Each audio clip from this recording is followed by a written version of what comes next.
Hello साथियों, कैसे हैं आप सब। आप सभी का स्वागत है यूट्यूब के इस प्लेटफॉर्म पर। आज हम लोग दोस्तों मानव जनन यानी ह्यूमन रिप्रोडक्शन अध्याय को पूरी तरीके से ख़त्म करेंगे। तो बने रहें इस वीडियो में और बहुत ही आसान शब्दों के साथ, आसान एक्सप्लेनेशन के साथ और हिंदी के बहुत ही सरल शब्दों के साथ इस पूरे अध्याय को समाप्त करते हैं। तो इस अध्याय का जो सबसे पहले हम लोग नाम देखते हैं, इसका नाम है दोस्तों मानव जनन। आप लोगों को पता है मानव एक लिंगी प्राणी है, यानी एक नर होता है और एक मादा होता है। मानव दोस्तों एक लिंगी प्राणी होता है, एक नर और एक मादा।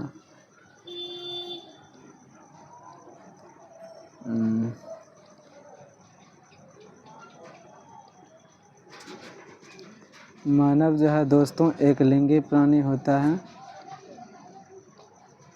एक नर और एक मादा।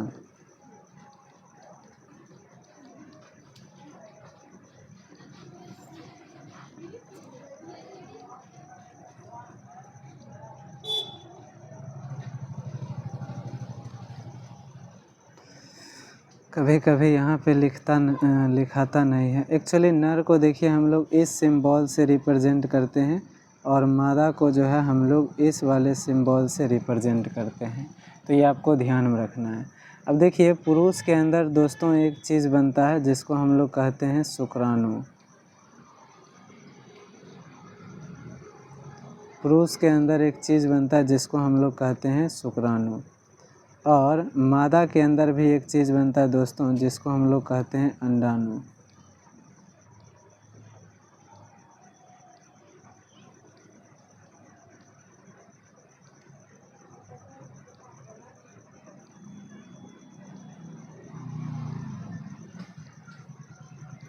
पता नहीं कभी कभी नहीं लिखाता है। तो एक दोस्तों बनता है शुक्राणु और एक क्या बनता है दोस्तों अंडाणु। देखिए नर के शरीर में भी टोटल 46 गुणसूत्र हैं और मादा के भी शरीर में टोटल 46 गुणसूत्र होते हैं। अब ये गुणसूत्र क्या होते हैं, तो कोई भी कोशिका जो होती है उसके केंद्रक में कुछ ऐसे पदार्थ होते हैं जो इस कोशिका के सारे गुणधर्म को क्या करते हैं, अपने पास रखते हैं। उसी पदार्थ को दोस्तों हम लोग गुणसूत्र कहते हैं।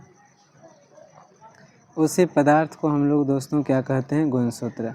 अब अगर नर के शरीर में कोई ऐसा कोशिका बन रहा है जिसमें गुणसूत्र की संख्या उसमें उपस्थित कुल गुणसूत्र की आधी हो और वह जनन में भाग लेता है, तो उसे हम लोग दोस्तों युग्मक कहते हैं। अर्थात नर के अंदर जो है युग्मक जो होता है वो क्या होता है, तो शुक्राणु। शुक्राणु नर में बनने वाला एक ऐसा कोशिका है जिसमें गुणसूत्र की संख्या आधी होती है एवं यह जनन में क्या करती है, भाग लेती है। ठीक उसी तरह अंडाणु भी एक क्या है, तो युग्मक कोशिका है। इसमें भी गुणसूत्रों की संख्या आधी यानी 23 होती है और ये भी एक प्रकार की क्या है, तो युग्मक है। तो नर के अंदर शुक्राणु का बनना दोस्तों शुक्राणु जनन कहलाता है। सिमिलरली मादा के अंदर अंडाणु का बनना दोस्तों अंडाणु जनन कहलाता है। तो ये बात आपको क्या करनी है, ध्यान में रखनी है। उसके बाद चलिए दोस्तों हम लोग अब आगे बढ़ते हैं। आगे हम लोग देखते हैं कि नर के अंदर जो है ये शुक्राणु कहाँ बनता है और मादा के अंदर जो है अंडाणु कहाँ बनता है। इसके लिए हम इसके शरीर के जो है जनन तंत्र को हम लोग देखेंगे। किसको देखेंगे, रिप्रोडक्टिव सिस्टम को हम लोग देखेंगे। यानी हम लोग नर के भी जनन तंत्र की बात करेंगे, नर के भी हम लोग दोस्तों जनन तंत्र की बात करेंगे और मादा के भी जनन तंत्र की बात करेंगे। जनन तंत्र का मतलब होता है दोस्तों किसी भी जीव के शरीर का वो सारा अंग जो आपस में मिलके उस जीव में जनन प्रक्रिया को करने में मदद करता है। जनन का मतलब होता है जब कोई जीव अपने ही समान नए जीव को जन्म देने का प्रयास करे या जन्म दे, तो इस प्रक्रिया को ही दोस्तों जनन कहते हैं। तो आखिर इस जीव के शरीर का कौन कौन सा वो अंग है जो इससे बनने वाले जीवों को जो है सहायता कर रहा है, उसी को हम लोग जनन तंत्र के अंतर्गत पढ़ते हैं। तो हम लोग नर के सारे उस अंगों को पढ़ेंगे जो जनन में भाग लेते हैं और मादा के भी सारे उस अंगों को पढ़ेंगे जो जनन में भाग लेते हैं। तो चलिए दोस्तों हम लोग आगे बढ़ते हैं। एक्चुअली ये सब लाइव पढ़ाने के लिए था। तो यहाँ पे कुछ इंट्रोडक्शन है। मानव जो होते हैं वो लैंगिक जनन करने वाले जीव हैं, यानी सेक्सुअल रिप्रोडक्शन करने वाले जीव हैं। और मानव जो होते हैं जरायुज यानी विविपेरस होते हैं। विविपेरस का मतलब होता है ऐसे जीव जो बच्चे को जन्म देते हैं। अब देखिए, कोई भी जनन हो उसमें 3 ही मुख्य घटनाएं होती हैं। इन तीनों मुख्य घटनाओं को हम आपको ऊपर में समझा देते हैं। दोस्तों, कोई भी लैंगिक जनन हो, लैंगिक जनन में 3 प्रकार की जो है घटनाएं होती हैं। मजबूरी है, ऐसे ही करके अनुस्वार देना पड़ता है। तो लैंगिक जनन में दोस्तों 3 प्रकार की घटनाएं होती हैं। तो हम लोग कहते हैं लैंगिक जनन की घटनाएं। अभी फ़िलहाल इस चैप्टर में हम लोग देखेंगे कि क्या क्या है। तो देखिए, लैंगिक जनन में सबसे पहला जो घटना होता है उसे हम लोग कहते हैं निषेचन पूर्व घटनाएं। उसे हम लोग क्या कहते हैं? उसे हम लोग कहते हैं निषेचन पूर्व घटनाएं। इसके बाद जो दोस्तों घटना होता है उसे हम लोग कहते हैं निषेचन।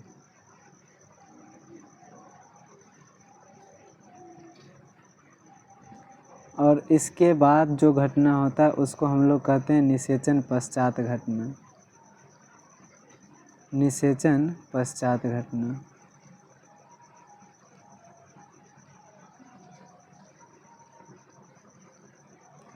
तो कुल 3 प्रकार के घटना होते हैं कभी भी जब लैंगिक जनन होगा।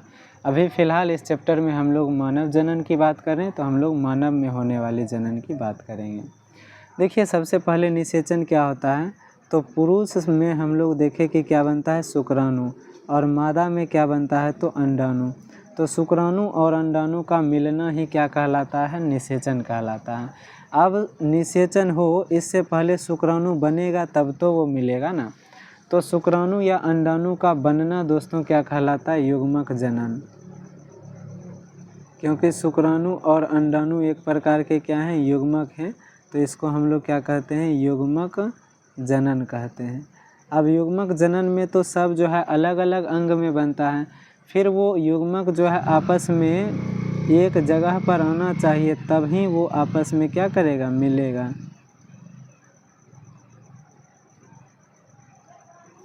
उसको हम लोग दोस्तों युग्मक स्थानांतरण कहते हैं। उसको हम लोग क्या कहते हैं? युग्मक स्थानांतरण। तो निषेचन से पहले 2 प्रकार की घटनाएं होनी चाहिए। पहले तो नर युग्मक जैसे शुक्राणु और मादा युग्मक, ये दोनों का बनना ज़रूरी है, जो कि क्या कहलाता है? तो युग्मक जनन कहलाता है। यानी नर के अंदर, पुरुष के अंदर शुक्राणु का बनना शुक्राणु जनन, महिलाओं के अंदर या स्त्रियों के अंदर अंडाणु का बनना अंडाणु जनन कहलाता है। फिर ये दोनों जो होते हैं इसमें देखिए एक चीज़ हम आपको बताते हैं कि केवल नर युग्मक यानी स्पर्म ही गतिशील होते हैं, मादा युग्मक उतना गतिशील नहीं होते।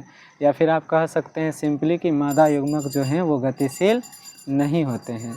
तो देखिए, नर युग्मक क्या करता है कि जब पुरुष और स्त्रियों के बीच जो है शारीरिक संबंध बनता है तो उस दौरान शुक्राणु जो होता है पुरुष के वीर्य में बाहर आता है। और ये कैसे आता है इसको हम लोग आगे समझेंगे। और शुक्राणु ही अंडाणु के पास जाता है, तो ये दोनों आपस में मिलता है। तो नर युग्मक का मादा युग्मक के पास आना क्या कहलाता है दोस्तों? तो युग्मक स्थानांतरण कहलाता है।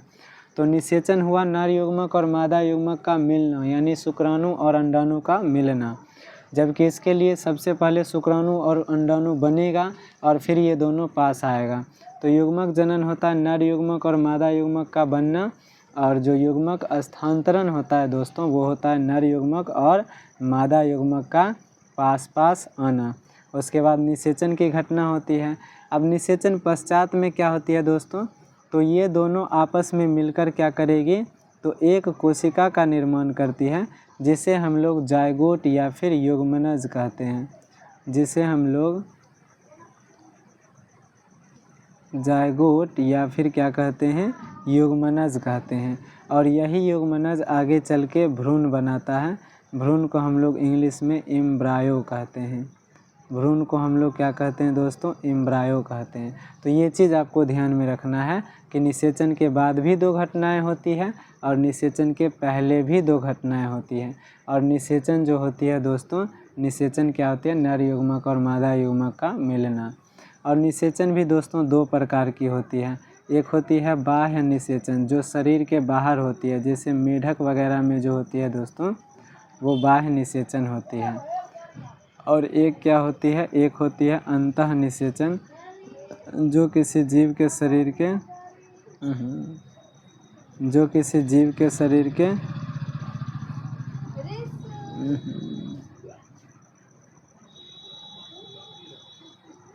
जो किसी जीव के शरीर के अंदर होती है, उसे अंतः निषेचन कहते हैं।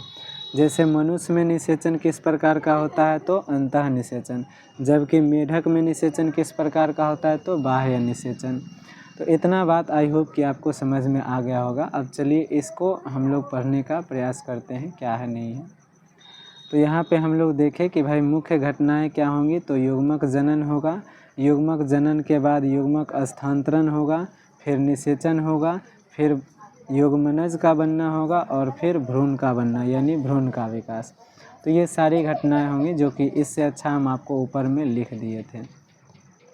अब हम लोग नर जनन तंत्र की बात करते हैं। तो पहले हम इसका एक फिगर बना लेते हैं, ताकि इस चीज़ को जो है एक्सप्लेन करना काफ़ी ईजी हो जाए। तो चलिए दोस्तों, हम लोग विद फिगर इस चीज़ को समझने का प्रयास करते हैं। सबसे पहले तो देखिए, कोई भी पुरुष जो होता है, उस पुरुष में आप जानते हैं कि 2 प्रकार के क्या होते हैं, 2 वृषण होते हैं। इसको हम लोग कहते हैं दोस्तों वृषण। इसको हम लोग क्या कहते हैं, वृषण। और वृषण जिस मांसल संरचना में बंद होती है, उसे हम लोग कहते हैं वृषण कोश। अब ये वृषण क्या है दोस्तों, इसके बारे में हम आपको समझाते हैं। देखिए, कई बार आप देखते हैं कि पाठा का अरिया छोड़ा जाता है और बधिया। तो बधिया का मतलब क्या होता है कि उसका ये वृषण ही गायब कर दिया जाता है कि नहीं। जिसको नॉर्मली देखिए आम भाषा में हम लोग हाइड्रोसील कहते हैं। तो हाइड्रोसील के अंदर कितने, तो 2 वृषण होते हैं। और वृषण कोश तो चूँकि चमड़ी का नाम है, तो वृषण कोश 1 होता है। वृषण कितने होते हैं, 2। इसी वृषण के अंदर यानी हाइड्रोसील में जो ये 2 वृषण हैं, यही दोनों वृषण के अंदर दोस्तों शुक्राणु का निर्माण होता है। और इसी वृषण के अंदर दोस्तों शुक्राणु के साथ साथ जो है नर हार्मोन का निर्माण होता है। शुक्राणु का निर्माण होता है और शुक्राणु के साथ साथ जो है दोस्तों किसका, नर हार्मोन का निर्माण होता है। अब ये हार्मोन क्या है, तो ये हार्मोन होता है दोस्तों टेस्टोस्टेरोन। ये हार्मोन क्या है दोस्तों, तो इस हार्मोन का नाम है टेस्टोस्टेरोन। इस हार्मोन को हम लोग टेस्टोस्टेरोन कहते हैं। और टेस्टोस्टेरोन को ही दूसरे भाषा में एंड्रोजन भी कहा जाता है।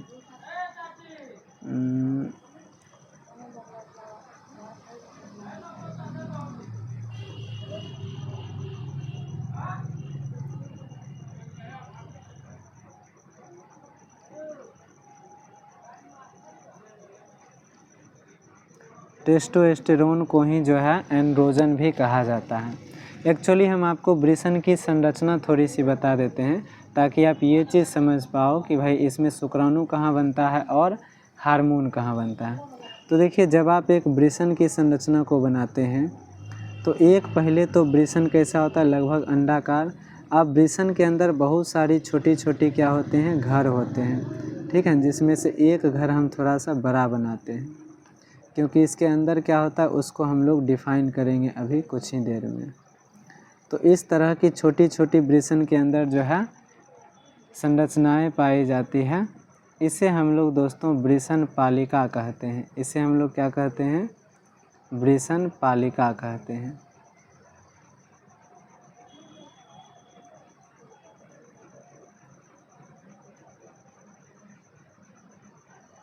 इस तरह की लगभग जो है 250 वृषण पालिकाएँ एक वृषण के अंदर होती है।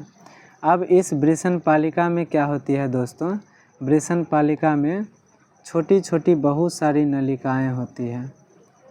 इस वृषण पालिका में छोटी छोटी इस प्रकार बहुत सारी क्या होती है, नलिकाएं होती हैं।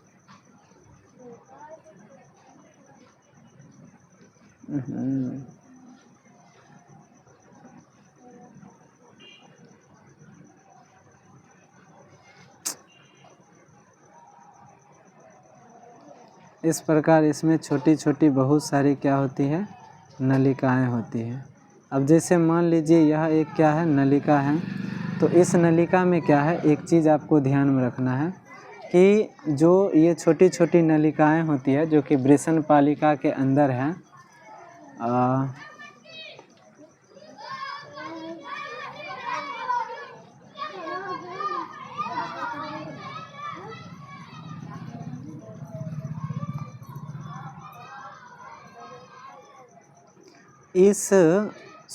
ये जो छोटी छोटी नलिकाएं होती है, इस नलिका में दो प्रकार के क्या होते हैं, दो प्रकार की कोशिकाएं होती हैं। और इस नलिका के बाहर जो है वृषण कोश में जो जगह होता है उसमें भी एक प्रकार की कोशिकाएं होती हैं। दोस्तों ये बनता ही नहीं है, बड़ा प्रॉब्लम करता है। तो यहाँ पे आपने देखा, क्या देखा, उसको एक बार फिर से हम लोग समझने का प्रयास करते हैं। चलिए ब्लू ले लेते हैं। तो हमने देखा कि एक जो वृषण होते हैं उसमें लगभग 250 के करीब छोटे छोटे क्या होते हैं, तो वृषण पालिका होते हैं। वृषण पालिका में जो ये महीन महीन क्या है, नलिकाएं हैं, इन नलिकाओं को दोस्तों हम लोग शुक्रजन नलिकाएं कहते हैं। क्या कहते हैं, एक सेकेंड, इन नलिकाओं को हम लोग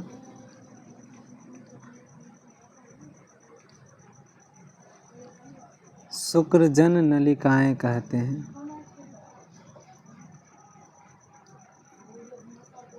शुक्रजन नलिकाएं कहते हैं। इस शुक्रजन नलिका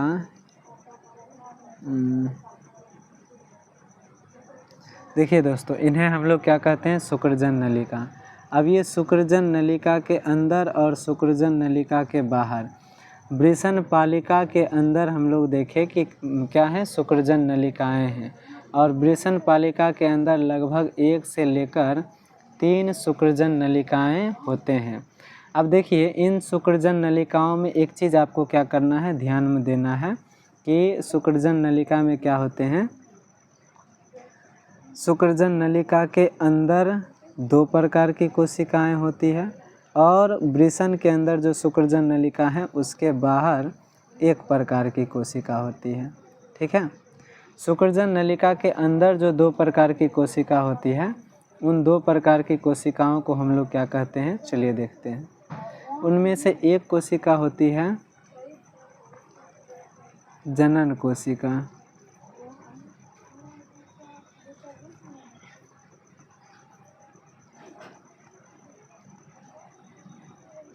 और एक कोशिका जो होती है वो होती है सर्टोली कोशिका।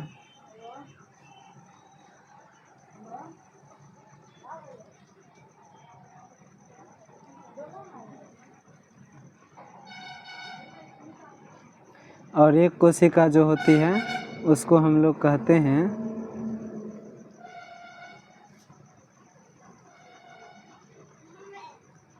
अंतराली या लीडिंग कोशिका। अंतराली या लीडिंग कोशिका। तो देखिए शुक्रजन नलिका के अंदर एक कोशिका होती है जनन और एक होती है सर्टोली कोशिका, और एक कोशिका जो है अंतराली कोशिका, ये वृषण पालिका के अंदर ही होती है।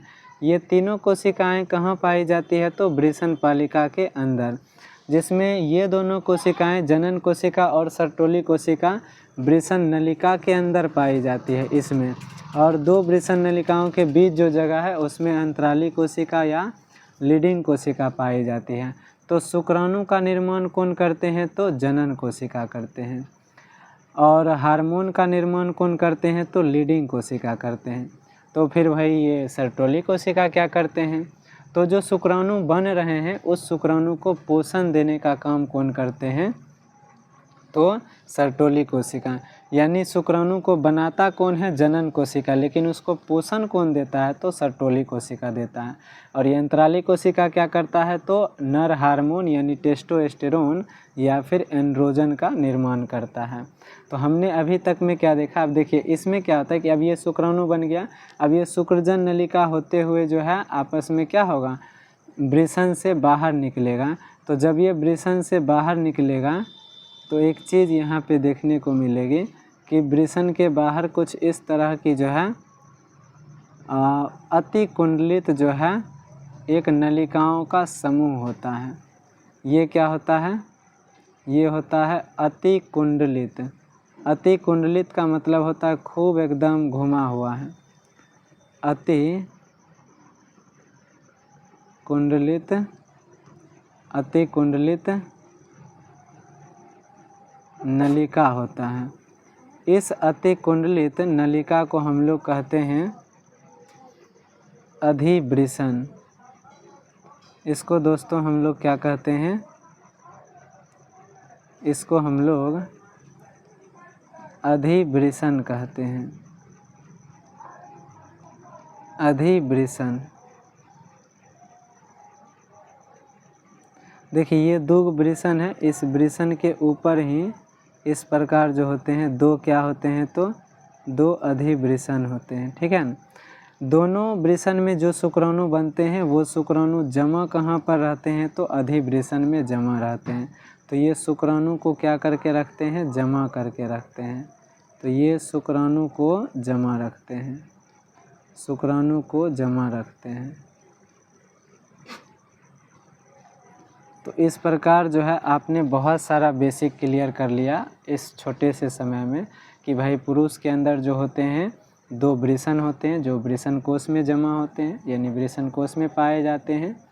और एक और बात ध्यान रखिएगा कि हमारे शरीर का नॉर्मल जो टेम्परेचर है वो 37 डिग्री सेल्सियस है, जबकि इसमें से 2 या फिर 2.5 डिग्री सेल्सियस को अगर आप क्या कर दीजिएगा, कम कर दीजिएगा, तो वही जो तापमान है यही तापमान किसका होता है, वृषण कोश का होता है।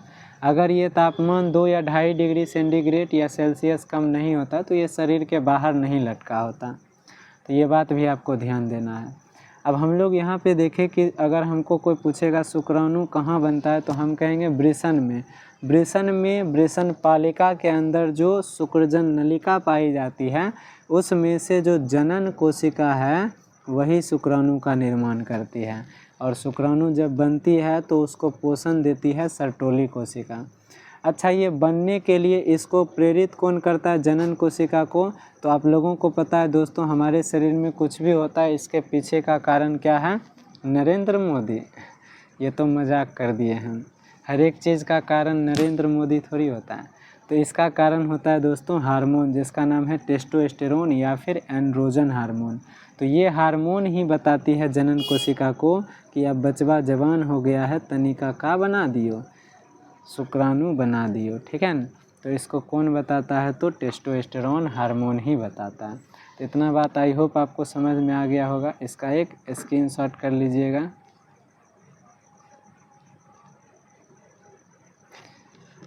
इन सारे चीज़ों का एक आप लोग स्क्रीनशॉट कर लीजिएगा। उसके बाद चलिए हम लोग अब आगे समझते हैं क्या है। तो यहाँ पे अब हम लोग समझते हैं नर जनन तंत्र के बारे में। तो यहाँ पे सबसे पहले तो है पुरुष का जो है प्रजनन तंत्र यानी मेल रिप्रोडक्टिव सिस्टम। इसमें कह रहा है कि निम्नलिखित अंग जो होते हैं वो पाए जाते हैं। सबसे पहला है दोस्तों वृषण। अच्छा, इसको और एक बार एक और फिगर से हम लोग को समझना पड़ेगा। एक सेकेंड, इसी के नीचे है। तो अभी तक हमने देखा कि भाई क्या होते हैं, एक वृषण कोश होते हैं और उसमें 2 क्या होते हैं, वृषण होते हैं। और हमने ये भी देखा कि वृषण के ऊपर क्या होते हैं, अधिवृषण, जिसमें शुक्राणु जमा होता है। अब ये अधिवृषण से एक नलिका निकलती है, यहाँ पे एक्चुअली देखिए दोस्तों, यहाँ पे हम लोग पहले मूत्राशय को बनाते हैं। मूत्राशय क्या होता है? किडनी जो होता है हमारे शरीर में वो मूत्र का निर्माण करता है, यानी किडनी जो है वो ब्लड से सारे हानिकारक को छान छान के क्या बना देता है, उसको मूत्र में भेज देता है। जल्दी बनता ही नहीं है। तो इस प्रकार देखिए हमारे शरीर में किडनी की संख्या कुल कितनी होती है? तो कुल हमारे शरीर में किडनी की संख्या जो होती है दोस्तों वो 2 होती है। हमारे शरीर में किडनी की कुल संख्या कितनी होती है? 2 होती है। ये दोनों किडनी क्या करते हैं? तो ये दोनों किडनी जो होता है रक्त से हानिकारक पदार्थ को छान छान कर मूत्र का निर्माण करते हैं, जो कि एक थैलीनुमा संरचना में जमा होता है, जिसे हम लोग दोस्तों मूत्राशय कहते हैं। जिसे हम लोग क्या कहते हैं? मूत्राशय कहते हैं। और यही मूत्राशय जो होता है हमारे शरीर से जिस नली के द्वारा बाहर निकलता है उसे हम लोग दोस्तों मूत्र मार्ग कहते हैं।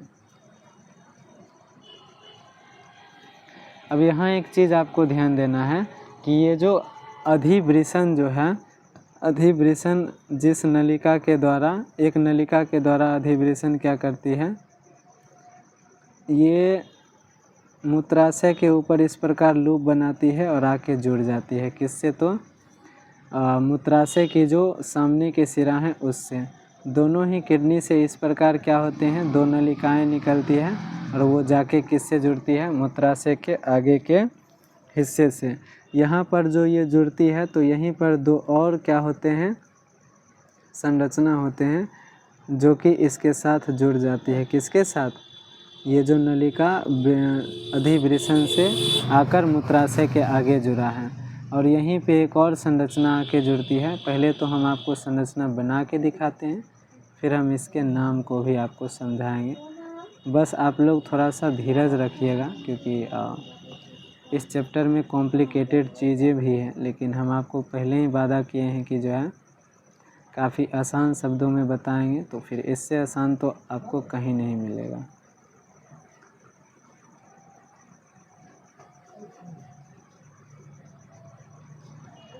तो देखिए दोस्तों, इस प्रकार हम आपको थोड़ा सा समझाते हैं कि क्या है नहीं है माजरा को। बेसिकली यहाँ से हम लोग समझते हैं। तो दोस्तों हमने देखा ये क्या है, तो ये क्या है? वृषण है।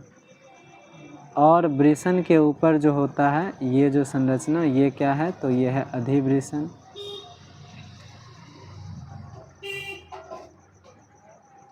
ये क्या है दोस्तों? तो ये है अधिवृषण। अब देखिए अधिवृषण से जो नलिका बाहर निकल रही है इसे कहा जाता है शुक्राशय, शुक्र वाहिनी कहा जाता है। इसे क्या कहा जाता है? तो शुक्र वाहिनी कहा जाता है। और शुक्र वाहिनी आगे चल के मूत्राशय की जो आगे की नलिका है वहाँ जुड़ती है। तो वहाँ पे देखिएगा ये 2 तरह की संरचनाएं आपको देखने को मिलेगी। इसे हम लोग कहते हैं शुक्राशय। इसे हम लोग क्या कहते हैं? शुक्राशय। उसके बाद शुक्राशय से आगे आइएगा तो आपको ये ग्रीन कलर का एक संरचना देखने को मिल रही है। इसे हम लोग क्या कहते हैं? तो इसे हम लोग प्रोस्टेट ग्रंथि कहते हैं। इसे हम लोग क्या कहते हैं? प्रोस्टेट ग्रंथि। और उसके बाद ये जो 2 संरचनाएं आपको देखने को मिल रही है इसे हम लोग क्या कहते हैं? बल्बो यूरेथ्रल ग्रंथि कहते हैं। इसे हम लोग कहते हैं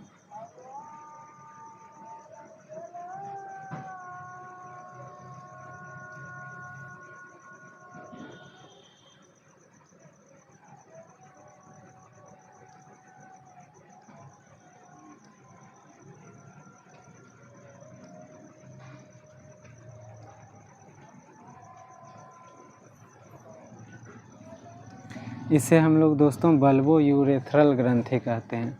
इसके बारे में थोड़ा सा हम आप लोगों को बता दें। देखिए ये तीनों जो चीज़ हम लोग बनाए हैं यहाँ पे, ये तीनों जो चीज़ हम बनाए हैं इस तीनों चीज़ को दोस्तों कहा जाता है, ये तीनों जो चीज़ है ये क्या है? ग्रंथि है। ग्रंथि क्या होता है? एक ऐसा संरचना जो कि किसी न किसी चीज़ को स्रावित करती है, उसे हम लोग क्या कहते हैं? ग्रंथि कहते हैं। और एक और बात याद रखिएगा कि ये जो भी चीज़ें स्रावित करती हैं वो कोई न्यूट्रिएंट्स पदार्थ नहीं होती है। फ़िलहाल के लिए अभी उतना अगर आप नहीं भी डीप में जाइएगा तो फ़िलहाल इतना आपको ध्यान में रखना है। अभी हम लोग जो चीज़ समझने वाले हैं उसके लिए इससे आसान शब्द शायद ही आपको कहीं मिले।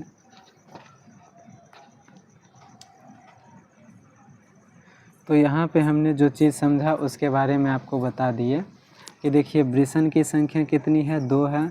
वृषण के ऊपर अधिवृषण है, ये भी 2 वृषण के ऊपर है तो इसकी भी संख्या 2 है। उसके बाद जो है ये शुक्रवाहिनी नलिका के द्वारा कहाँ जाके जुड़ती है? शुक्राशय से जुड़ती है। और शुक्राशय किससे जुड़ती है? तो मूत्र मार्ग से जुड़ती है। फिर शुक्राशय से आगे एक ग्रंथि है प्रोस्टेट, और उससे आगे एक ग्रंथि है जिसका नाम है बल्बो यूरेथ्रल। बल्बो यूरेथ्रल की भी संख्या 2 है। प्रोस्टेट का संख्या 1 है और इसका भी संख्या कितना है? 2 है। अब ये सारी जो संरचनाएं हैं वो आपस में मिलती है। और ये मूत्र मार्ग है। मूत्र मार्ग जो होता है दोस्तों हमारे शरीर में जिस हिस्से में खुलती है उसे हम लोग क्या कहते हैं? देखिए इस हिस्से में जो है ये खुलती है, और ये जो हिस्सा होता है, ये हिस्सा जो होता है, ये हिस्सा ये क्या कहलाता है? तो इसको हम लोग दोस्तों शिश्न कहते हैं। इस हिस्से को हम लोग क्या कहते हैं?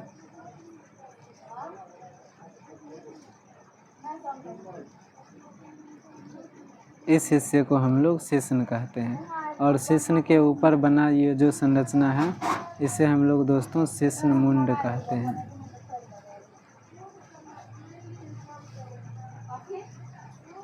इसे हम लोग शिश्न मुंड कहते हैं।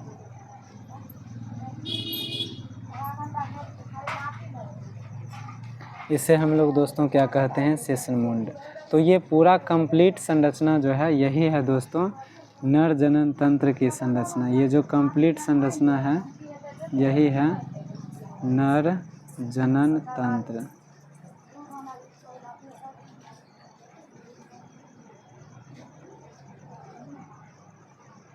यही है दोस्तों नर जनन तंत्र का संरचना। तो इसके बारे में अब हम आपको एक बार फिर से बताते हैं।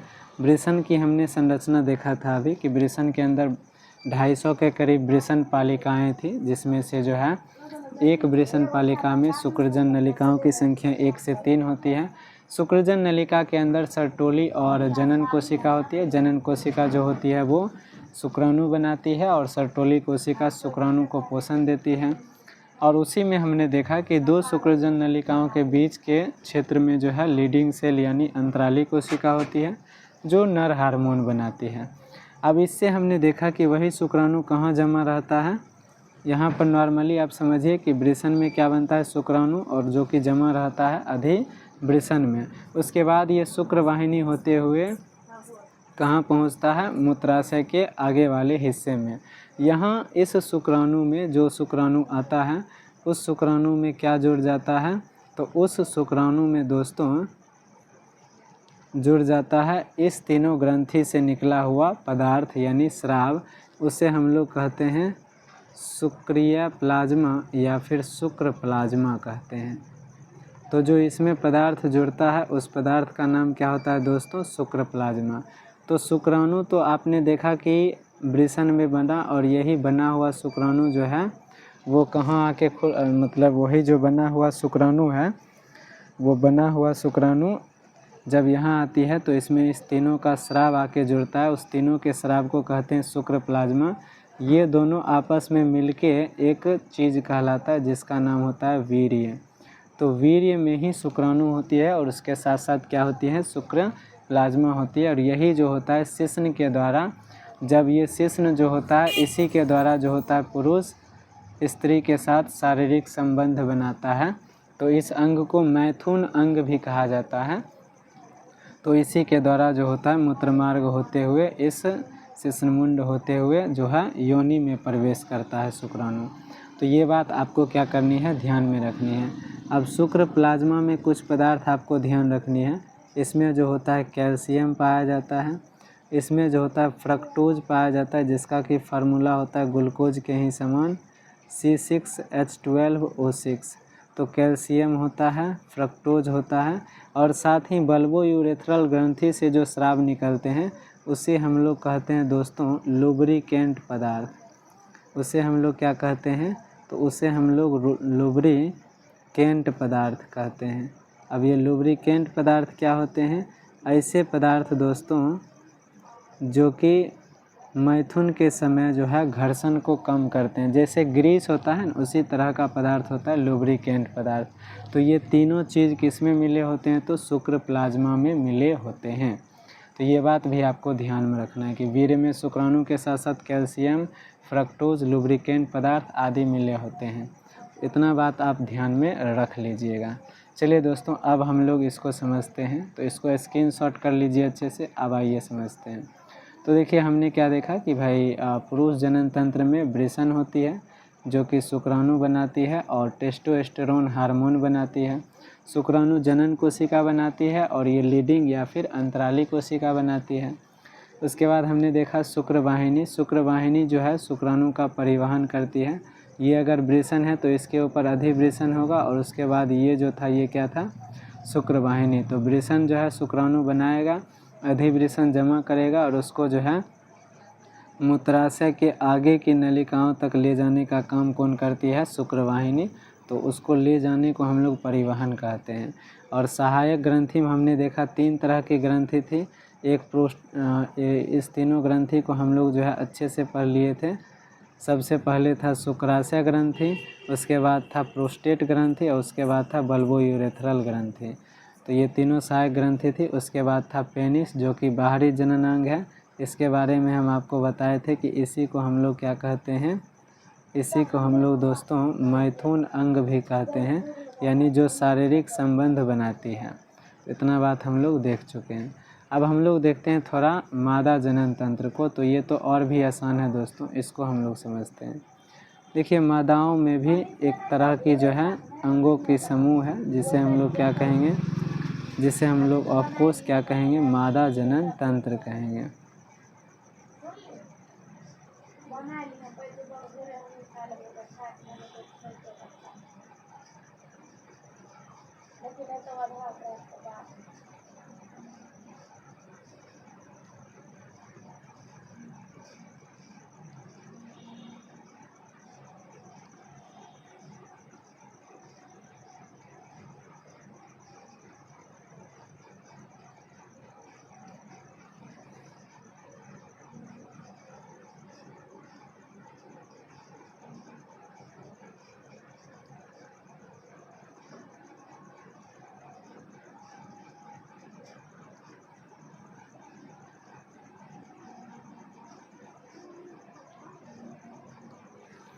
तो यही जो है दोस्तों, इसको हम लोग क्या कहते हैं, तो मादा जनन तंत्र कहते हैं। अब इसको हम लोग समझते हैं। एक्चुअली ये जो है पुरुष जनन तंत्र की तरह उतना तो जटिल नहीं है, फिर भी समझने वाला चीज़ तो है ही। इसमें ये जो संरचना है ये कहलाता है अंडाशय।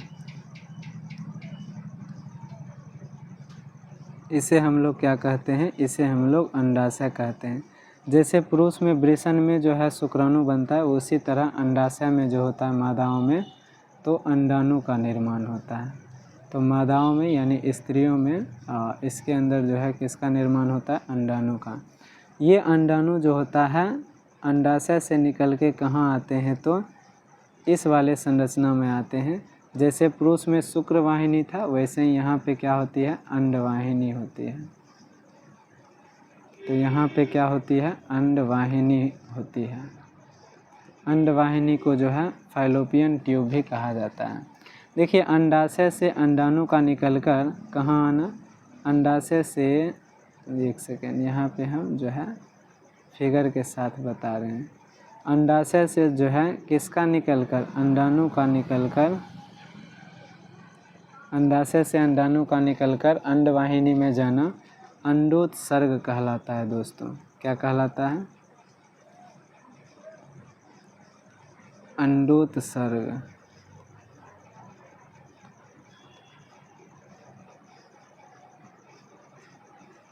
अंडोत्सर्ग कहलाता है।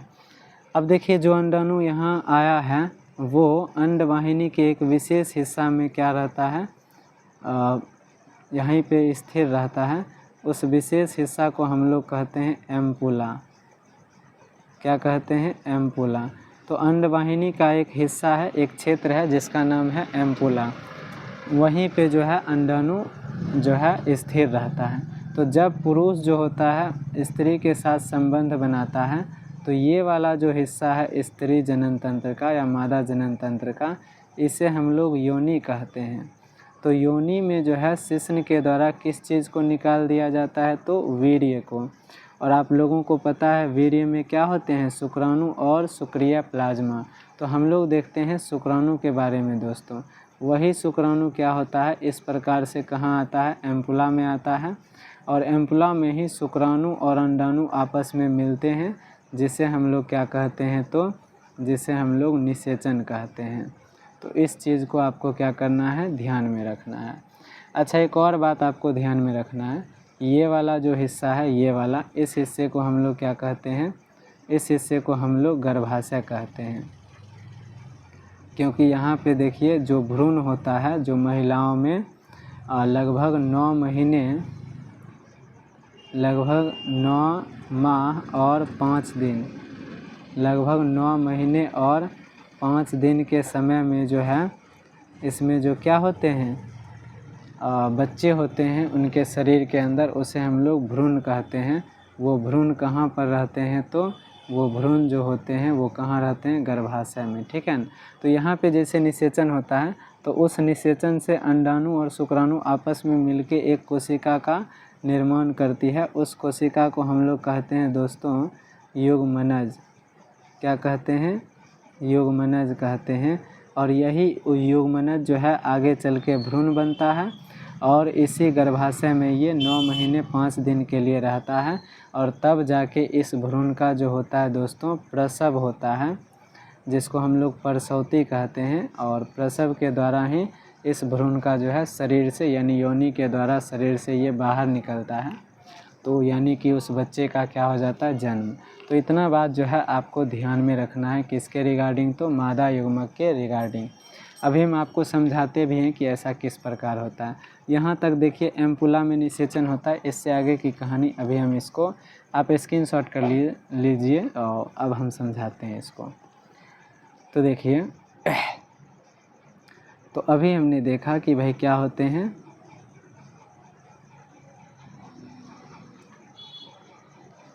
इस प्रकार हम आधा हिस्सा बना देते हैं। देखिए चूँकि 2 अंडाशय होते हैं तो अंडाशय से अंडाणु बाहर निकल के कहाँ आते हैं? तो अंडवाहिनी में आते हैं, जिसे हम लोग अंडोत्सर्ग कहते हैं। तो 28 दिन में क्या होता है? एक अंडाशय से एक अंडाणु बाहर आते हैं। जैसे 28वें दिन में इस वाले अंडाशय से अंडाणु बाहर आए तो अगले 28वें दिन में इधर जो बनाएंगे वहाँ से आएगा। अब ये एम्पुला क्षेत्र में क्या होते हैं? जमा रहते हैं, जहाँ इसकी मुलाकात शुक्राणु से होती है और एक कोशिका बनती है युग्मनज। एक कोशिका क्या बनती है? युग्मनज। अब ये युग्मनज क्या करते हैं उसको हम लोग यहाँ से समझने का क्या करते हैं दोस्तों? प्रयास करते हैं। तो देखिए ये युग्मनज धीरे धीरे इनमें कोशिका विभाजन होता है और जब इनमें जो है 8 से 16 कोशिकाएं होती हैं, उन कोशिकाओं को जो युग्मनज के विभाजन से बनती है उसे हम लोग दोस्तों ब्लास्टोमियर कहते हैं। उन कोशिकाओं को क्या कहते हैं? ब्लास्टोमियर कहते हैं। उन कोशिकाओं को दोस्तों हम लोग ब्लास्टोमियर कोशिकाएं कहते हैं। और एक और बात ध्यान रखिएगा कि जिस विभाजन से ये होता है उस विभाजन को हम लोग कहते हैं क्लीवेज। उस विभाजन को हम लोग क्या कहते हैं? तो क्लीवेज विभाजन कहते हैं। विभाजन का मतलब जैसे युग्मनज एक कोशिका है तो एक कोशिका से पहले क्या बनेगा? 2 कोशिकाओं का समूह। ये जो समूह है ये 2 कोशिकाएं हैं। इसी प्रकार न 8 से 16 कोशिकाएं बनेगी। तो इसमें विभाजन हुआ तो 2 बना, 2 से 4, 4 से 8, 8 से 16। तो ये जो कोशिकाएं हैं 8 से 16 कोशिकाएं वाले भ्रूण, इसे हम लोग दोस्तों मोरुला कहते हैं। इसे हम लोग क्या कहते हैं? तो मोरुला कहते हैं। इसके बाद एक चीज़ आपको ध्यान रखना है कि जो ये मोरुला है ये आगे चल के क्या होती है? एक विशेष संरचना का निर्माण करती है। इस संरचना को हम लोग दोस्तों ब्लास्टोसिस्ट कहते हैं। इस संरचना को हम लोग क्या कहते हैं? ब्लास्टोसिस्ट कहते हैं। और ये ब्लास्टोसिस्ट अवस्था में ही जो होता है दोस्तों जो हमारा गर्भाशय होता है स्त्री जनन तंत्र का, उस गर्भाशय की आंतरिक भित्ति से जुड़ती है।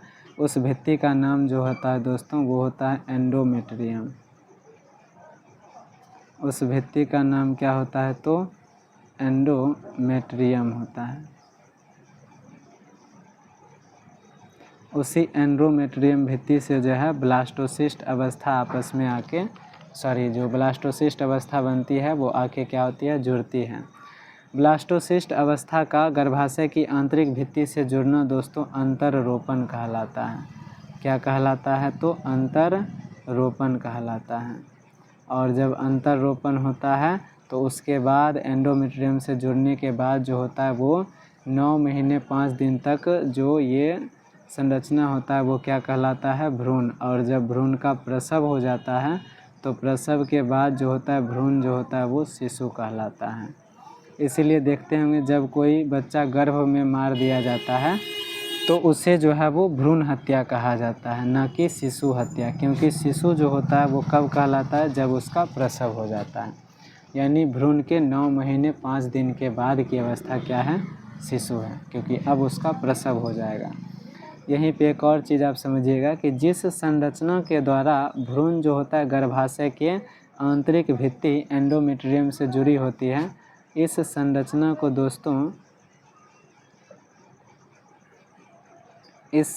को दोस्तों अपरा कहा जाता है, जिसे इंग्लिश में प्लेसेंटा कहते हैं। 9 महीने 5 दिन तक इस भ्रूण को जो पोषण जाता है वो अपरा के द्वारा ही माँ के शरीर से जाता है।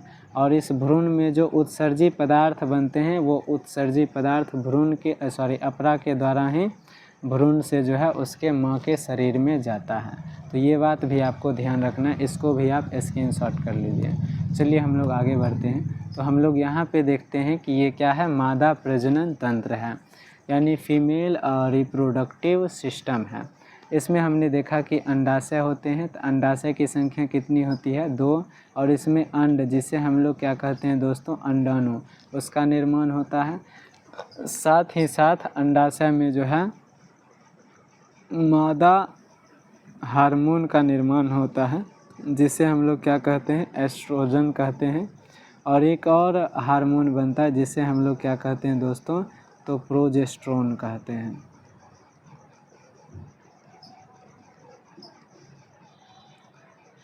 एक और हार्मोन बनता है जिसे हम लोग प्रोजेस्टेरोन कहते हैं। प्रोजेस्टेरोन को हम लोग दोस्तों प्रेगनेंसी हार्मोन भी कहते हैं।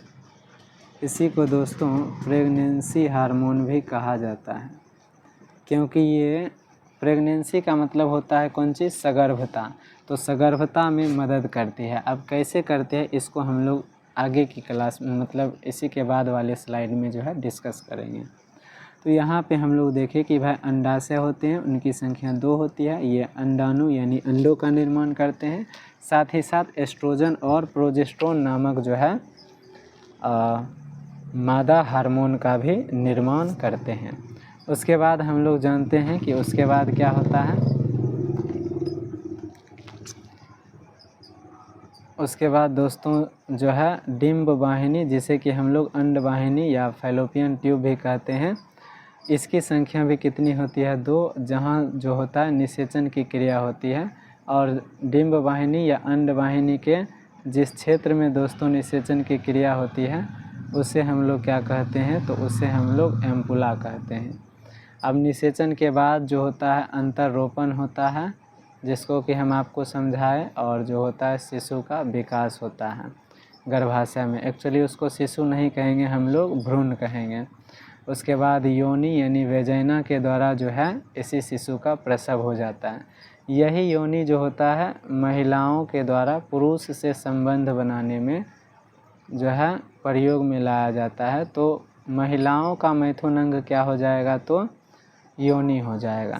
हमने आपको बताया था कि पुरुष में एक ग्रंथि था बल्बो यूरेथ्रल ग्रंथि, वो क्या स्रावित करता था, तो वो लुब्रिकेंट पदार्थ स्रावित करता था।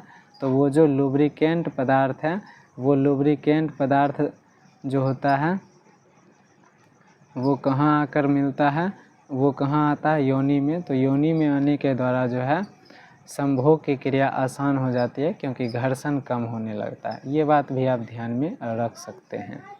उसके बाद देखिए, इतना चीज़ आपको समझ लेना है। उसके बाद थोड़ा सा हम आपको आगे की कहानी बताते हैं कि फीमेल्स में क्या होती है। तो देखिए, यहाँ पे अगर हम लोग आगे बढ़ने की कोशिश करें तो एक चीज़ हमको समझ में आ जाएगा कि भाई जो फीमेल रिप्रोडक्टिव सिस्टम है, एक सेकेंड दोस्तों, तो चलिए दोस्तों समझते हैं। तो हम लोग जो है फीमेल रिप्रोडक्टिव सिस्टम को बना रहे हैं ताकि हम आपको इसके आगे के प्रोसेस को समझा सकें।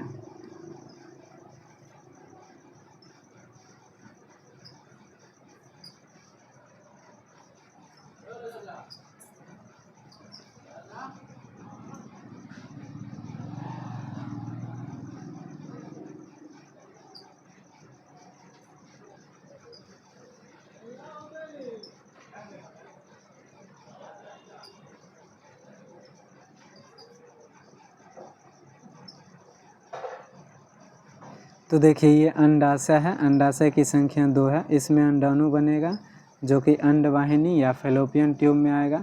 अच्छा, ये जो अंगुली के तरह संरचना दिख रहा है दोस्तों, इसको हम लोग फिम्बरी कहते हैं। क्या कहते हैं? तो इसको हम लोग फिम्बरी कहते हैं। सॉरी, ये संरचना नहीं होगा, सॉरी ये नहीं होगा। तो इसको हम लोग क्या कहते हैं? इसको हम लोग फिम्बरी कहते हैं। फिम्बरी ही अंडाशय से जो अंडाणु निकलता है उसको पकड़ के अंडवाहिनी में लाने में मदद करती है। अब इसी में एम्पुला क्षेत्र में निषेचन होगा और उसके बाद इसमें क्या हो जाएगा? अंतरोपण। जिस हिस्से से ये जुड़ा होता है, अच्छा जिस अवस्था में ये जुड़ता है उस अवस्था का भी नाम हम आपको बताए थे। उस अवस्था का नाम था ब्लास्टोसिस्ट अवस्था।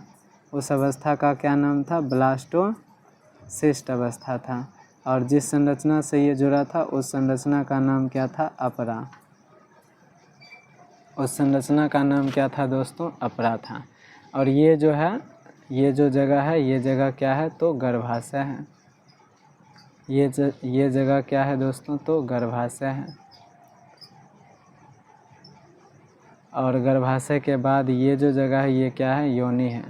गर्भाशय और योनि जिस संरचना के द्वारा आपस में जुड़ती है इसे हम लोग दोस्तों ग्रीवा कहते हैं। एक और विशेष बात हम आपको बता दें कि योनि के आगे एक पतली झिल्ली होती है जिसे दोस्तों हम लोग हाइमेन कहते हैं। जब कोई लड़की पहली बार किसी के साथ संभोग करती है तो ये हाइमेन ब्रेक कर जाता है। इसलिए फर्स्ट टाइम जब किसी का इंटरकोर्स होता है एक दूसरे में तो फिर फीमेल के जो है योनि उससे जो है ब्लड आपको देखने को मिलेगी। क्योंकि चूँकि ये दोस्तों शरीर की संरचना है तो जब ये टूटेगी तो फिर ऑफकोर्स ब्लड तो निकलेगा ही। लेकिन कई बार क्या होता है कि हाइमेन के टूटने को हम लोग ये नहीं समझ सकते कि उस स्त्री ने किसी जो पुरुष है उसके साथ संभोग किया है, बल्कि ये कई बार जो होता है आपके एनसीईआरटी में दिया गया है कि घुड़सवारी कह लीजिए, यानी घोड़े की अगर वो लड़की क्या की है? सवारी की है। या फिर इसी तरह का कोई शारीरिक खेल हो गया जैसे कबड्डी टाइप का, यानी कोई उस तरह का खेल हो गया कबड्डी। तो इस तरह के खेल में भी जो है हाइमेन टूटने की संभावना होती है। तो हाइमेन का टूटा हुआ पाया जाना स्त्रियों के किसी पुरुष के साथ संभोग की निशानी नहीं होती है। ये बात भी आपको जो है ध्यान में रखना है। तो इतना चीज़ आई होप कि आप समझ गए होंगे। अब देखिए यहाँ पे कुछ चीज़ें हैं। हाँ, तो इसी के बारे में इतना चीज़ हम लोग समझ लिए। अब हम लोग यहाँ पे देखते हैं कि यहाँ पे क्या है? युग्मक जनन। तो निषेचन से पूर्व 2 घटनाएं होती है। पहला युग्मक जनन और दूसरा युग्मक स्थानांतरण। तो युग्मक जनन में पहला है शुक्र जनन, यानी पुरुष के अंदर शुक्राणु का बनना क्या कहलाता है? तो शुक्र जनन या शुक्राणु जनन कहलाता है। सिमिलरली मादा के अंदर अंडाणु का बनना क्या कहलाता है? अंडाणु जनन या फिर ओजिनेसिस या अंड जनन कहलाता है। थोड़ा सा यहाँ पे हम आपको इस दोनों घटना को अच्छे से समझा दें विद फिगर। देखिए इधर हम लोग जो है स्पर्मेटोजेनेसिस की बात करते हैं,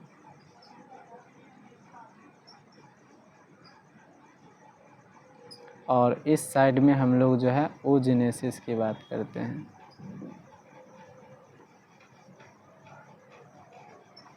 तो यहाँ पे देखिएगा कि शुक्रजनन में जो है शुक्रजन नलिका में एक कोशिका होती है, ये वृद्धि करती है।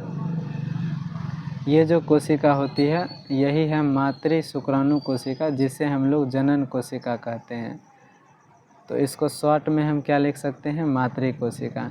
ये जब वृद्धि करती है तो इससे बनता है प्राथमिक शुक्राणु कोशिका। इससे क्या बनता है दोस्तों, प्राथमिक शुक्राणु कोशिका।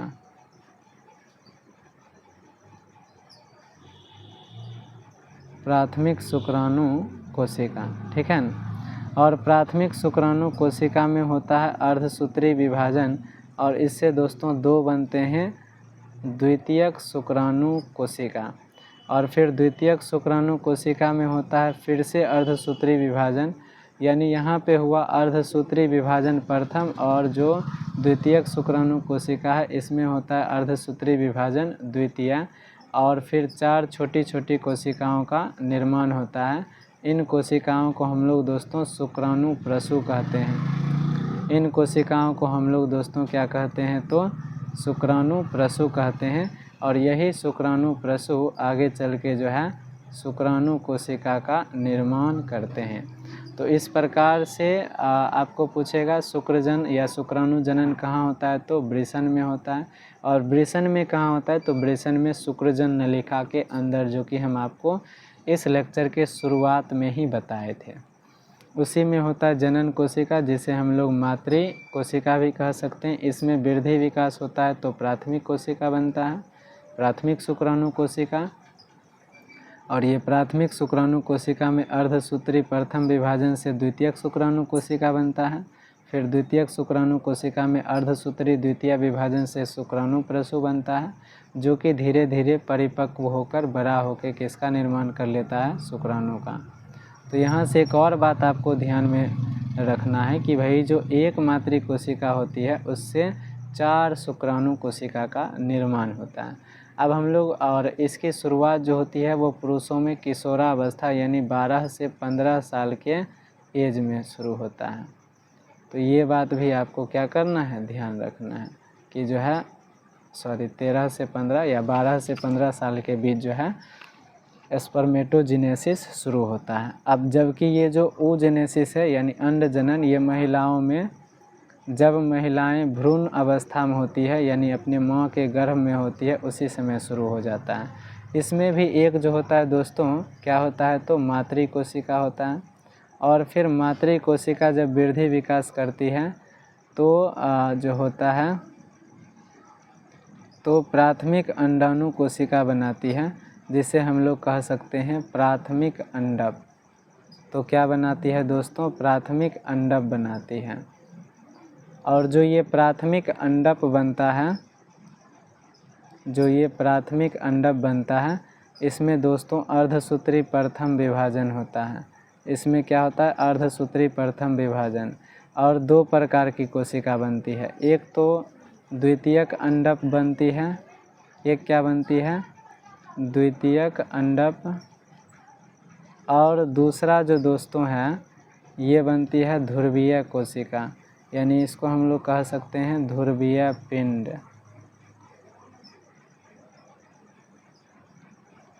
इसे हम लोग क्या कहेंगे, ध्रुवीय पिंड कहेंगे।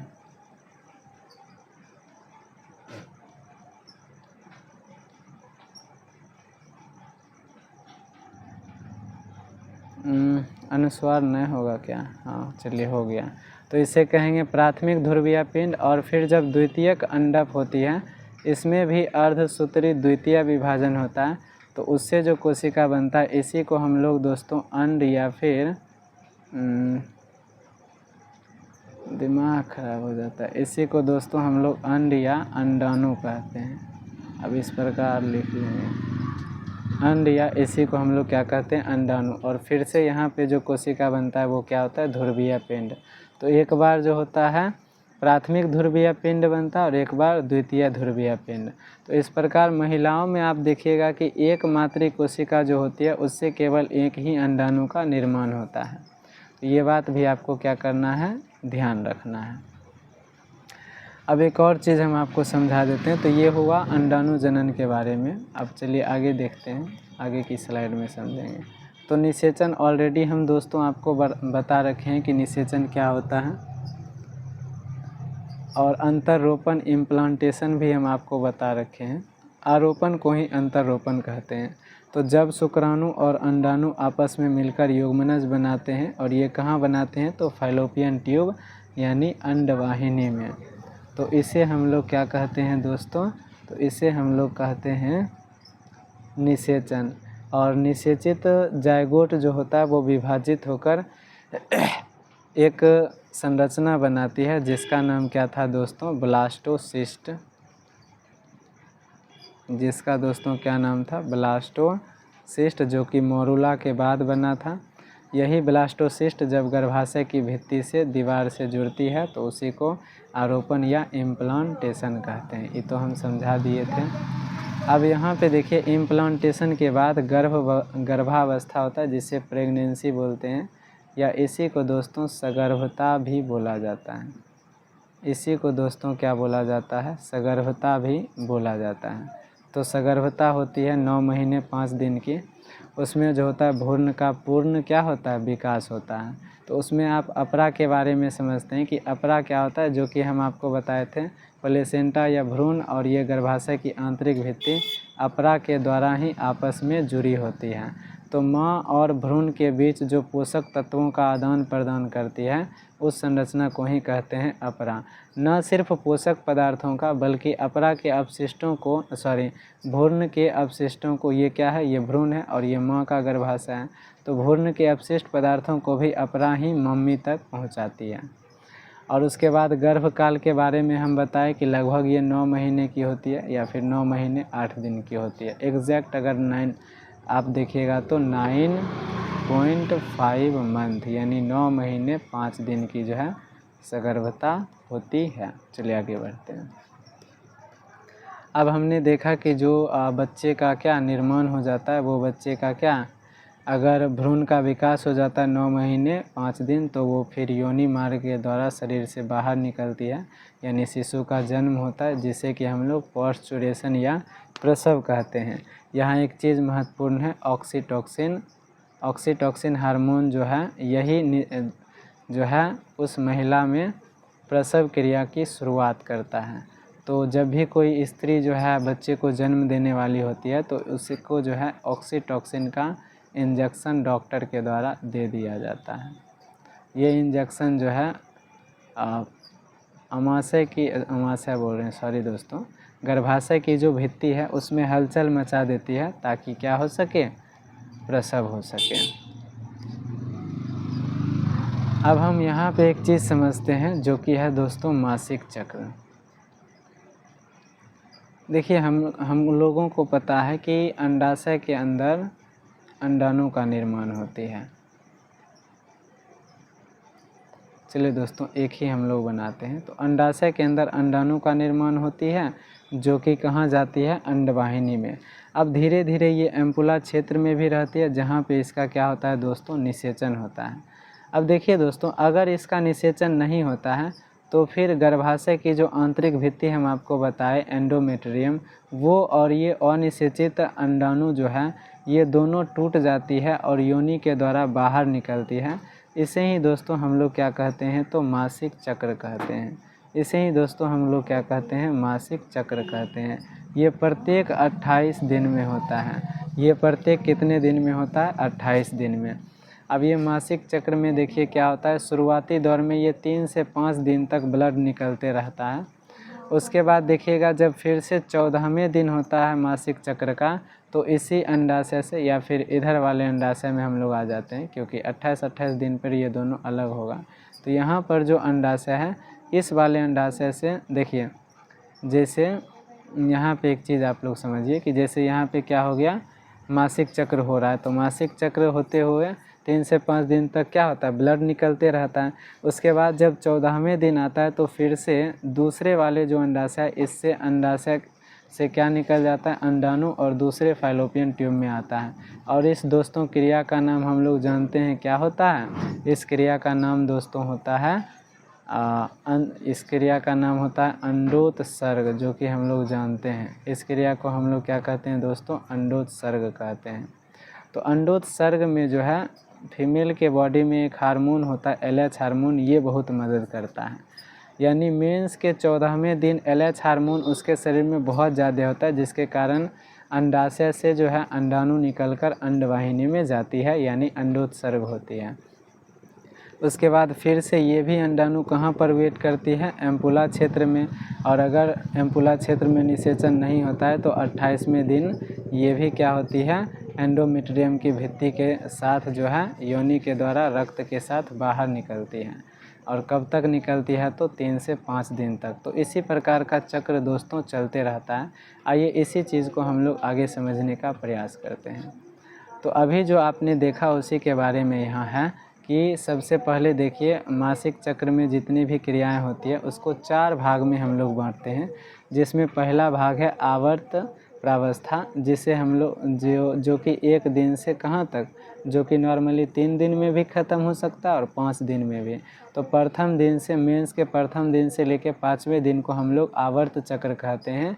यह निषेचन नहीं होता है। देखिए, जब निषेचन नहीं होता है तो फिर प्रोजेस्टेरोन और एस्ट्रोजन जो हार्मोन अंडाशय में बना था उसका स्तर काफ़ी गिर जाता है, जिसके कारण जो प्रोजेस्टेरोन जो होता है बहुत इम्पॉर्टेंट है दोस्तों। प्रोजेस्टेरोन को हम लोग प्रेगनेंसी हार्मोन कहते हैं। अब देखिए इसको क्यों कहते हैं, अब आप समझ जाइएगा। तो ये जो एंडोमेट्रियम है, इस एंडोमेट्रियम को कौन बताती है कि आपको टूटना नहीं है, प्रोजेस्टेरोन ही बताती है। और ये कब बताती है, जब निषेचन हो जाता है। तो यदि निषेचन नहीं होती है तो प्रोजेस्टेरोन जो है वो नहीं बनता उतना ज़्यादा, तो फिर जो एंडोमेट्रियम की भित्ति है ये भी टूट जाती है। तो जो अंडाणु एम्पुला से आ रहा होता है उसके साथ कौन आ जाती है, ये अंडाशय की ये गर्भाशय की भित्ति आ जाती है। तो ये बात आपको क्या करनी है, ध्यान में रखनी है। तो यही चीज़ होता है कि निषेचन ना होने पर प्रोजेस्टेरोन और इसके साथ साथ एस्ट्रोजन दोनों का जो मात्रा होता है उसके शरीर में कम बनता है, जिसके कारण गर्भाशय की भित्ति भी टूट जाती है और अनिषेचित अंडाणु इसी के साथ योनि से बाहर निकलती है। यह अवस्था 1 से 5 दिन तक होती है, जिसे हम लोग आवर्त अवस्था कहते हैं। दूसरा है दोस्तों पुटकीय अवस्था। ये जो होता है 6 से 13 दिन तक होता है। इस पुटकीय अवस्था को हम लोग अभी जस्ट आपको समझा देंगे। ये कब होती है, तो एस्ट्रोजन की मात्रा धीरे धीरे बढ़ती है तो क्या होती है, पुटकीय अवस्था होता है। ये बात हम आपको आपको थोड़ा ध्यान रखना है ताकि उस चीज़ को आप समझ पाएँ जो हम आपको बताएंगे। अभी पुटकीय अवस्था को अभी हम नहीं बताएंगे, थोड़ा देर में बताएंगे। चलिए आगे देखिए। आगे है दोस्तों अंडोत्सर्ग अवस्था। तो हमने बताया कि मेंस के 14वें दिन शरीर में LH हार्मोन बहुत ज़्यादा होता है, FSH हार्मोन भी इसके साथ साथ बहुत ज़्यादा होता है, जो कि आपको ध्यान रखना है। बाकी हार्मोन का कंसेप्ट हम आपको बता देंगे। तो ये दोनों हार्मोन बहुत ज़्यादा होता है। मेंस के 14वें दिन जो होता है दोस्तों अंडोत्सर्ग होता है, यानी अंडवाहिनी में जो है अंडाशय से अंडाणु आ जाते हैं, ठीक है ना। तो यही बात यहाँ पे लिखा है। उसके बाद दोस्तों चौथा जो अवस्था है वो क्या है, वो है पित्त अवस्था।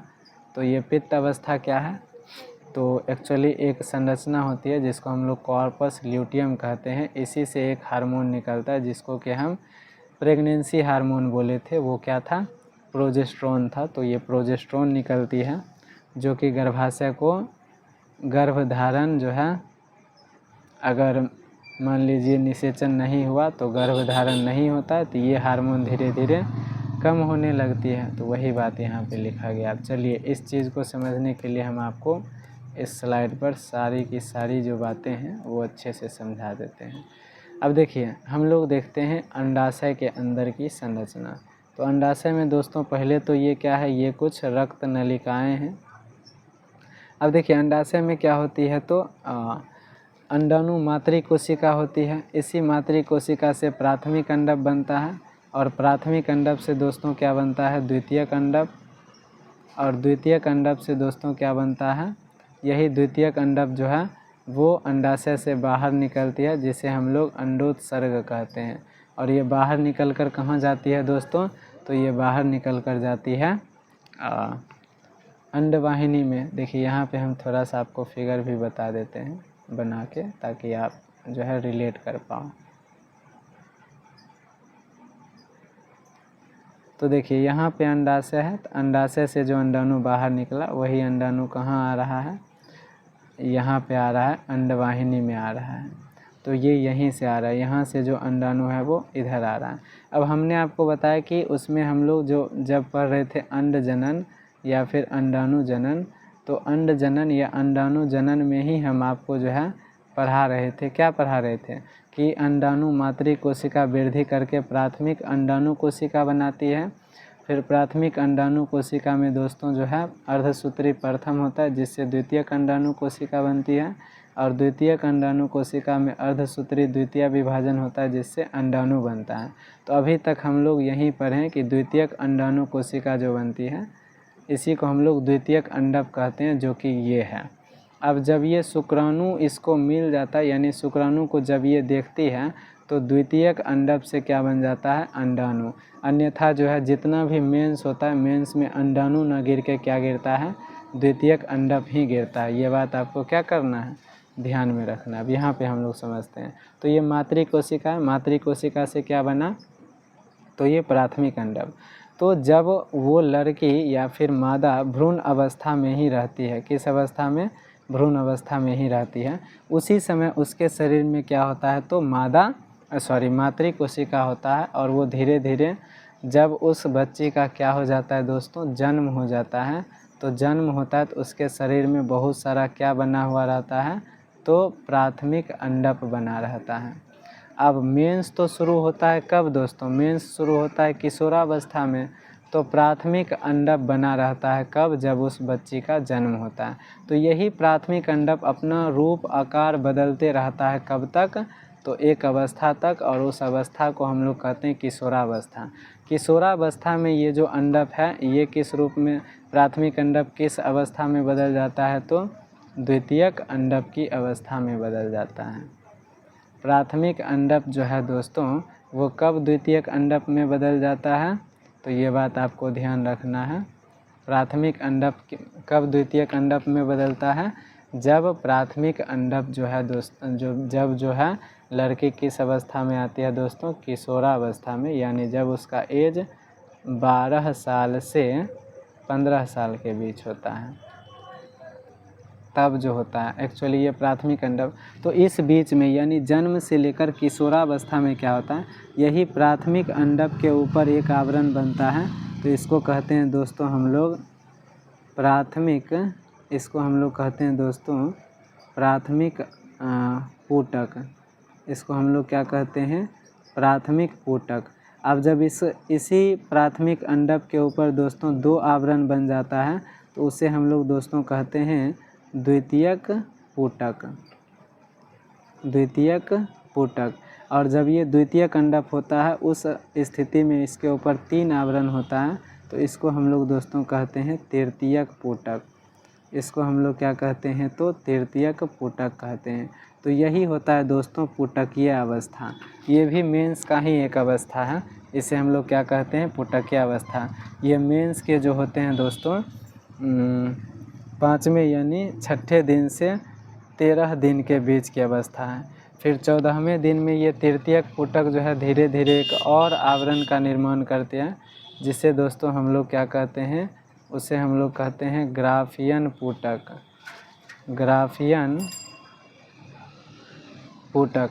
और इस ग्राफियन पुटक से मेंस के 14वें दिन जब LH हार्मोन बहुत ज़्यादा होता है, तो ये द्वितीयक अंडक का जो होता है वो अंडाशय से बाहर निकलना यानी अंडोत्सर्ग हो जाता है।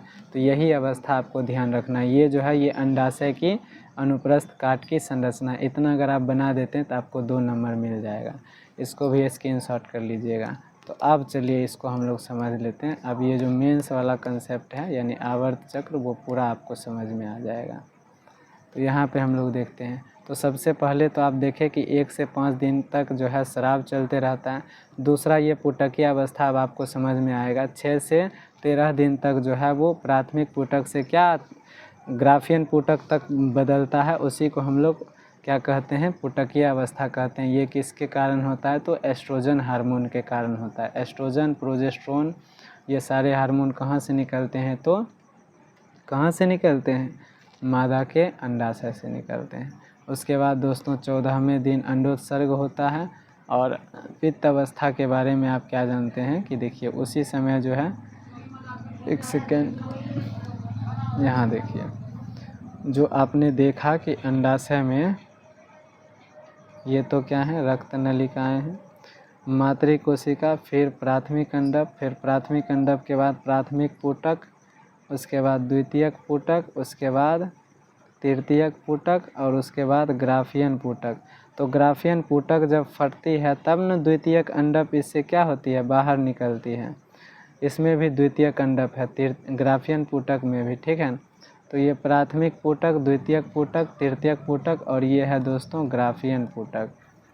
तो ग्राफियन पुटक का वह हिस्सा जो द्वितीयक अंडक के निकलने के बाद बचता है, ये क्या है दोस्तों, ये है द्वितीयक अंडक, जो कि कब निकल रही है, किशोरावस्था में। तो ये जो हिस्सा, इसी को हम लोग कॉर्पस ल्यूटियम कहते हैं। और यही दोस्तों क्या निकालता है, प्रोजेस्टेरोन हार्मोन निकालता है, ठीक है न। ये बात आपको ध्यान रखना है। तो वही प्रोजेस्टेरोन बनाता है। अगर मान लीजिए आगे चल के क्या हुआ, यही प्रोजेस्टेरोन जो होता है वो गर्भाशय की जो आंतरिक भित्ति होते हैं इसको मजबूती देता है। लेकिन ये मजबूती कब देता है, जब यहाँ पर निषेचन होता है एम्पुला वाले क्षेत्र में, और वो क्या धीरे धीरे गर्भाशय से जुड़ने आता है। यदि निषेचन नहीं हुआ तो प्रोजेस्टेरोन उतना नहीं बनता है, जिसके कारण ये टूट जाता है और वो जो अनिषेचित अंडाणु है वो मासिक चक्र के रूप में बाहर निकलता है। तो इतना ही बात है दोस्तों। तो आई होप कि आप समझ गए होंगे चारों अवस्था। अब शुक्राणु की संरचना के बारे में है, तो चलिए शुक्राणु की संरचना भी हम लोग देख लेते हैं।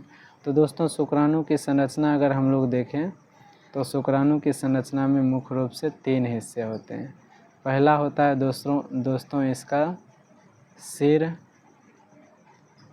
दूसरा दोस्तों शुक्राणु का मध्य भाग होता है, शुक्राणु का क्या होता है, मध्य भाग होता है। और तीसरा होता है दोस्तों शुक्राणु का पूंछ। शुक्राणु के सिर में जो है शुक्राणु का क्या पाया जाता है दोस्तों, केंद्रक पाया जाता है। और शुक्राणु के सिर में जो होता है दोस्तों सबसे आगे एक संरचना होता है, ये बहुत इम्पॉर्टेंट है, इसको दोस्तों एक्रोसोम कहते हैं। यह एक ऐसी संरचना है चूँकि ये निषेचन करेगा तो किससे जुड़ेगा, अंडाणु से। तो अंडाणु का ये मान लीजिए अंडाणु के अंदर केंद्रक है और इसके ऊपर एक आवरण होता है अंडाणु का, इसको हम लोग दोस्तों कहते हैं जोना पेलुसिडा, जोना पेलुसिडा।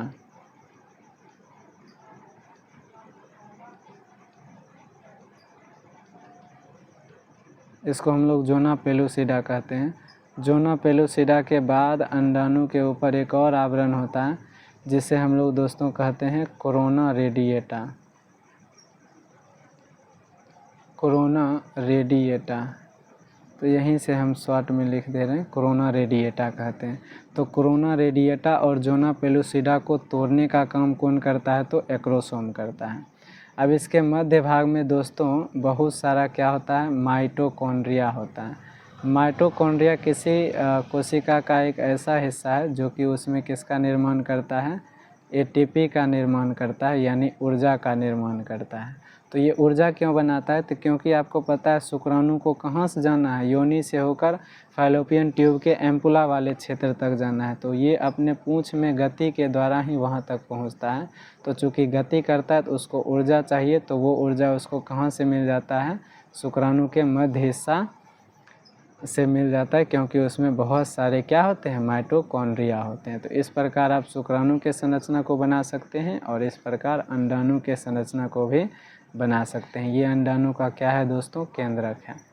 चलिए आगे बढ़ते हैं। बाकी इन सारे फिगर को आप बुक से देख सकते हैं या फिर हम अगर स्लाइड में रखे होंगे फिगर तो वो भी इम्पॉर्टेंट है। चलिए देखिए, तो शुक्राणु की संरचना के बारे में आपने क्या देखा, शुक्राणु नर युग्मक है जिसके मुख्य 3 हिस्से हैं। पहला शीर्ष भाग, इसमें एक्रोसोम होता है जो कि अंडे की दीवार को भेदने वाले एंजाइम बनाता है, ठीक है। और जो भी हो, चाहे शुक्राणु हो या अंडाणु हो, वो अगुणित होता है। इसका मतलब होता है उसमें गुणसूत्र की संख्या अपने जनक की अपेक्षा आधी होती है। दूसरा जो इसका हिस्सा है वो मध्य भाग है, जिसमें दोस्तों बहुत सारा माइटोकॉन्ड्रिया है जो कि ऊर्जा बनाती है एटीपी के रूप में, ताकि क्या कर सके, पूंछ को गति दे सके। उसके बाद पूंछ के बारे में हमने आपको बताया कि ये जो है मादा जनन मार्ग में, यानी कि मादा जनन तंत्र योनि में जाने में और योनि से होते हुए कहाँ तक, एम्पुला तक जाने में जो है मदद करती है, क्योंकि पुरुष में पूंछ में क्या होती है, गति होती है। अब आगे अंडाणु की संरचना भी हम लोग जानते हैं कि भाई अंडाणु क्या है। सबसे पहले तो ये मादा युग्मक है। इसकी संरचना में भी जो है परतों का निर्माण है। सबसे पहले इसमें केंद्रक होगा और केंद्रक और जीव द्रव्य होगा, और पहला जो आवरण होगा उससे हम लोग जोना पेलुसिडा कहेंगे, और अंतिम जो आवरण होगा उसे हम लोग कोरोना और रेडिएटा कहेंगे, ठीक है। तो इतना बात तो आप जानते ही हैं। अब हम लोग वृषण के आंतरिक संरचना को भी पढ़े थे, तो उसमें बहुत सारा क्या था, वृषण पालिकाएँ थी, जिसमें लगभग इसकी संख्या 250 थी। उस एक वृषण पालिका में 1 से 3 क्या थी, शुक्रजन नलिका थी, जिसमें शुक्राणुओं का निर्माण होता है। सर्टोली कोशिका थी जो कि विकास यानी विकसित हो रहे शुक्राणुओं को पोषण देने का काम करती थी, और लीडिंग सेल थी जो कि टेस्टोस्टेरोन या एंड्रोजन हार्मोन को बनाने का काम कर रही थी। तो ये सब तो हम लोग जानते ही हैं। अंडाशय की संरचना भी अभी हमने देखा, तो अंडाशय में क्या होती है, डिम्ब ग्रंथि एस्ट्रोमा होती है। अंडाशय के अंदर जो दोस्तों प्रोजेस्टेरोन और एस्ट्रोजन हार्मोन बनता है वो एक ग्रंथि से बनता है, जिसे हम लोग डिम्ब ग्रंथि कहते हैं। उसके बाद डिम्ब पुटिकाएँ होती है। डिम्ब का मतलब होता है दोस्तों अंड, यानी अंडाशय ही, ठीक है। तो अंडाशय के अंदर की ग्रंथि को कहेंगे डिम्ब ग्रंथि, और अंडाशय के अंदर आपने देखा बहुत सारी पुटिकाएँ थी, प्राथमिक, द्वितीयक, तृतीयक और ग्राफियन। तो वो चारों क्या थी, पुटिकाएँ थी, इसीलिए बोला गया है अलग अलग चरणों में विकसित होती है। सबसे प्रथम चरण में प्राथमिक, द्वितीयक, तृतीयक और ग्राफियन। इसी में दोस्तों ग्राफियन पुटक जो होता है वो पूर्ण विकसित पुटिका होती है, जिससे अंडोत्सर्ग होता है। यानी ग्राफियन पुटक से ही हमने क्या देखा कि इसी से अंडाणु बाहर निकलता है, यानी द्वितीयक अंडक बाहर निकलता है।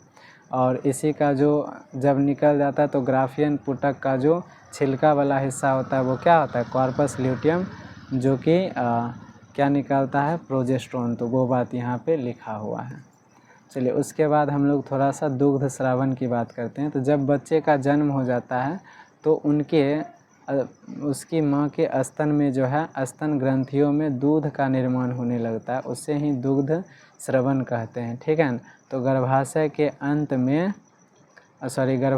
के अंत में स्तन ग्रंथियों से दूध उत्पन्न होने की प्रक्रिया को ही दोस्तों हम लोग क्या कहते हैं, दुग्ध स्रवण कहते हैं। उस दूध में दोस्तों प्रथम दूध जो होता है उसमें कोलेस्ट्रम होता है, जो कि कहता है प्रसव के बाद शुरुआती कुछ दिनों का गाढ़ा पीला दूध होता है, जिसमें IgA नामक एंटीबॉडी पाया जाता है। और ये एंटीबॉडी बच्चों में यानी उसके शिशुओं में रोग प्रतिरोधक क्षमता यानी रोगों से लड़ने की क्षमता बढ़ाता है। इसलिए कम से कम 6 महीने तक जो है मम्मी को अपने बच्चे को क्या देना चाहिए, अपना दूध देना चाहिए, ना कि दोस्तों अमूल एक्सप्रेस वाला दूध, ठीक है ना। उसके बाद दोस्तों यहाँ पर है प्रोलैक्टिन। तो प्रोलैक्टिन एक हार्मोन है जो कि दूध के निर्माण को प्रेरित करता है, और ऑक्सीटोसिन एक हार्मोन है दोस्तों जो कि दूध को बाहर निकलने में मदद करता है, और यही प्रसव में भी मदद करता है। ये भी आपको ध्यान में रखना है। एक्चुअली बात हार्मोन की करें तो एक बार थोड़ा सा हम आपको बता ही देते हैं। वैसे इतना डीप में नहीं भी जाइएगा तो कोई दिक्कत नहीं है, NCERT में भी नहीं है दोस्तों, लेकिन हम बता देते हैं आपको। देखिए हमारे शरीर में एक ग्रंथि होता है जिसको हम लोग कहते हैं, एक सेकेंड,